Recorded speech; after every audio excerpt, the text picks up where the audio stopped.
Mary of Magdala is the patron saint of this parish priest, me. She is because Jesus cast out her 7 demons. Jesus was her exorcist, not her psychiatrist, but possession is ancient language for all the things that can make us crazy. So possessed 7 times, Mary of Magdala went out of her mind 7 times. We don't know any of the details, but biblically speaking, she gets hers back in just a few verses. But that is not how it usually goes, and this I know because, like Mary of Magdala, I have lost my mind 5 times. In the space of 2 years, I made 5 trips to Dominion Hospital, and it is the first time that I remember the most. It was the spring of 2003, and I was chief cook and bottle washer 24/7 at Holy Cross. I preached every sermon, I made every hospital call, I went to every meeting, I plunged toilets, I answered the phone, I barely went home, and I even sang in my own choir, and I won't bore you with why. And 2003 is also the year that my 28 years of married bliss went down the crapper. I had nothing left to give, and I felt nothing. To cope at night, I started taking Benadryl, which I chased down with a beer, and it was all I could do to get up and get to work each day, but somehow I did. And in what turned out to be my very last day of work at Holy Cross, a parishioner came in for a meeting, and he sat across from the desk, and this is what he told me.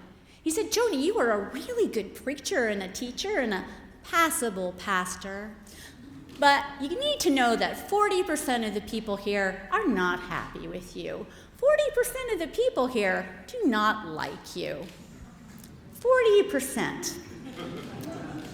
I asked him to close the door as he left, and then I put my head down on my desk, and I cried and cried. And somehow I got in my car, and I cried all the way home. When I got home, I called a friend, and my friend called my bishop, and my bishop called me, and he came to my house, and he sat in my kitchen, and all I could say to him over and over again is, "Please don't make me go back there. Please don't make me go back there." I did not go back there. My bishop called a psychiatrist Dr. Bishop. His name is really Dr. Bishop. And he asked me how long I've been feeling this way. Was I getting any sleep? Was I taking any meds? And then he asked me one very scary question. He said, "Joni, have you been thinking about hurting yourself?"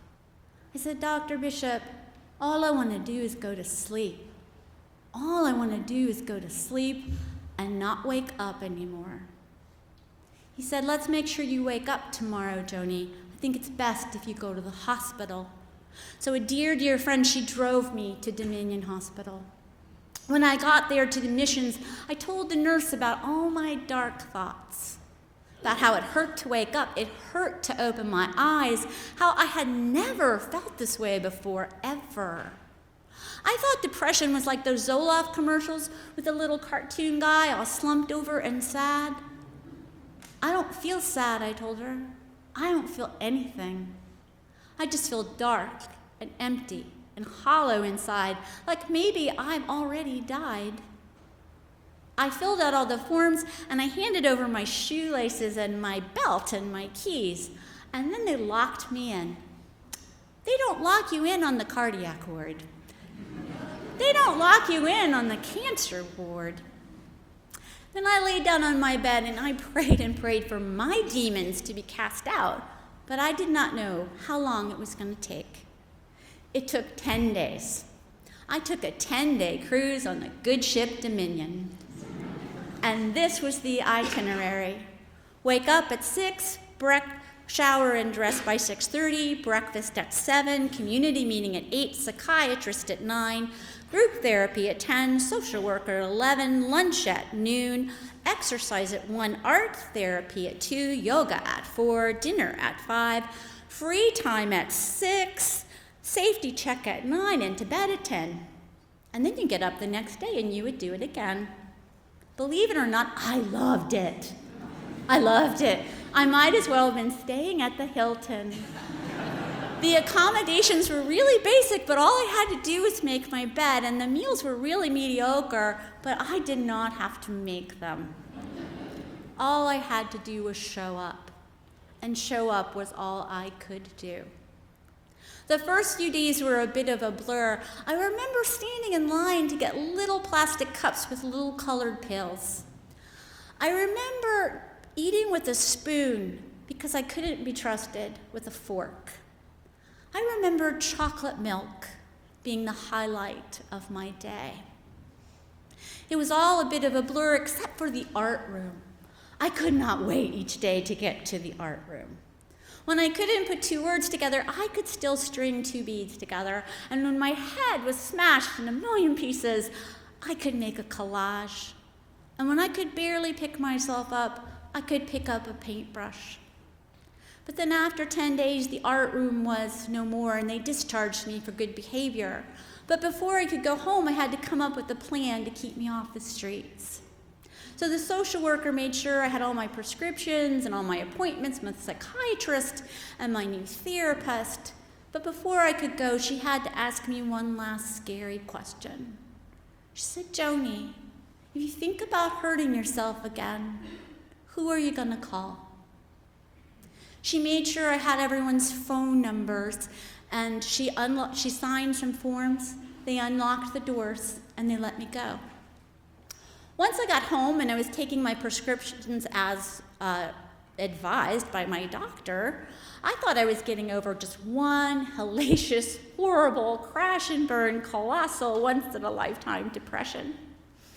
And then something funny happened. Actually funny, so please laugh. When I got home, I turned into Martha Stewart on speed. Martha effing domestic queen Stewart on speed. I stayed up nights on end. I had this brilliant idea to turn my spice racks into towel racks. I rearranged my furniture, I reorganized my kitchen cabinets, and when I got to see Dr. Bishop, I said, "Dr. Bishop, something funny is going on." He looked at me from across his desk and he said, "Joni, I think you might be bipolar." So he pulled his Bible down off of his shelf, the DSM-4R, the Diagnostic and Statistical Manual version 4 revised. And he put me through a 39-point checklist like I was a car. Like I was a car at Jiffy Lube. And he tallied up my score and he said, "Yep, bipolar." I said, "No, my mother is bipolar, not me. And bipolar is dark and stormy and crazy and chaotic and scary as hell, and scariest of all, it is forever. That is my mother, not me." My beloved mom, Mary Lou, she passed away just this past June. And my brother Tim found a half-used steno pad with some notes, a prayer, and a grocery list. When I read the grocery list, bananas, coffee cake, and caviar, I laughed so hard, my stomach hurt. But when I read the prayer, I just sat down and cried. October of 1992. Jesus, Mary, and Joseph, I am just home from the hospital, so please pray for me. I am very troubled and don't know how to take my medicine. And she lists 7 different medications, 7 little pills a day to keep her crazy away. And from my own journal of June of 2003, Jesus, Mary, and Joseph, I am in my bathroom and I am stumbling and fumbling with 7 different little prescription bottles. I am my mother.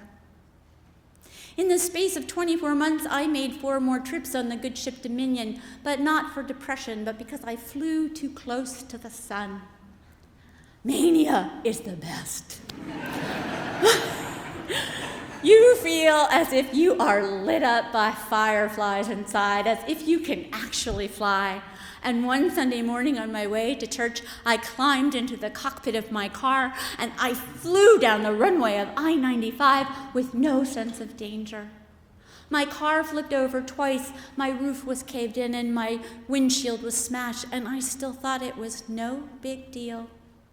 I pulled out my phone and I called 911, and when the cop arrived, he said, "Lady, what happened?" I said, "Officer, I'm really not sure, but I'm really fine, but I have got to get to church, so can we hurry this up? It is Sunday, for God's sake." I am my mother, but not quite. Remember the art room? When I got home from the hospital the first time, I bought myself some very basic art supplies. And I sat down at my kitchen table and I pulled a book of icons off my shelf and I just started painting saint after saint for no apparent reason until I painted Mary of Magdala. And this is when my patron truly became the patron of my moods and my madness. You see, Mary of Magdala lost her mind 7 times, and 7 times she got it back. And 5 times I have lost my mind, and 5 times I have gotten it back. By the grace of God, by the gift of meds, by the gift of therapy, and gifts too many to number. And this is good news. Do not look for the living among the dead, the angel said to Mary of Magdala, and she ran from the empty tomb to tell the others. And I too preach good news, and I tell resurrection stories week after week on my blog, Unorthodox and Unhinged. I tell my stories so that others can understand that what goes wrong with our heads is just as normal as what goes wrong with our hearts, that what goes wrong above our shoulders is just as normal as what goes wrong below our shoulders. I consider this bipolar brain to be a gift that has allowed me to experience this world with the depth I don't believe otherwise possible. I believe myself blessed to be both unorthodox and unhinged.